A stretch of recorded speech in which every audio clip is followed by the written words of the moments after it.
வியாபார விஷயமாக புது யுக்திகளை கையாள வேண்டிய காலகட்டம் இது. எப்பொழுதும் போல் நீங்கள் இயங்காமல் வேறு ஏதாவது ஒரு மாற்று வழிகளை கண்டுபிடித்தே தீர்வீர்கள். வருமான அதிகரிப்புக்குண்டான வகையில் பலமாக சிந்திக்கக்கூடிய நபர்கள் நீங்கள். இன்றைய காலகட்டத்திற்கு ஏற்றாற்போல் கட்டுப்பாடுகளோடு ஒரு சில விஷயங்களை நடக்க வேண்டிய இந்த சூழ்நிலையில் வியாபாரத்தை எப்படி விருத்தி செய்ய முடியும் என்ற எண்ணங்கள் உங்களுக்கு கூடுதலாக இருக்குங்க. வியாபாரத்தில் ஒரு சில முக்கியமான விஷயங்களை மாற்றி அமைப்பீர்கள். உங்களுடைய அனுபவங்களை கொண்டு வருமானத்திற்குண்டான வழி வகையில் சிந்தித்து அதன்படி நல்ல விதமாக செயலாற்றவும் செய்வீர்கள். ஒரு புதுவிதமான அனுபவங்களை நீங்க பெறுவீங்க. இன்றைய நாட்கள் நடைமுறையில ஒரு வியாபாரத்தை சாதித்து காட்டுறதுன்றது மிகப்பெரிய ஒரு சவாலான ஒரு சூழ்நிலையில் இருக்கும் பட்சத்தில் ரிஷபராசி அன்பர்களே, உங்களுடைய வாக்கு சாதுரியத்தின் மூலம் அவற்றை சீர்படுத்தி விடுவீர்கள். பயப்பட வேண்டாம். அனுபவத்தின் கொண்டு கொடுக்கல் வாங்கல் விஷயங்களில் கூட சிந்தித்து செயல்பட வேண்டும்.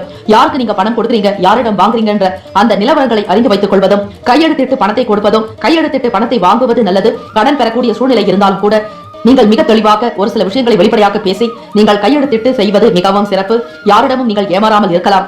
நண்பர்கள் வழியில் ஆதரவான சூழ்நிலைகள் ஏற்பட்டாலும் கூட பிறர் சொல்லக்கூடிய விஷயங்களை அப்படியே நம்ப வேண்டாம். அதில் இருக்கக்கூடிய சூட்சமங்களை, உண்மை நிலைகளை அறிந்து ஆராய்ந்து செயல்பட வேண்டுமே தவிர மற்றவர்களுடைய வார்த்தைகளை அப்படியே நம்பி நீங்கள் எந்த ஒரு காரியத்திலும் ஈடுபடாதீர்கள்.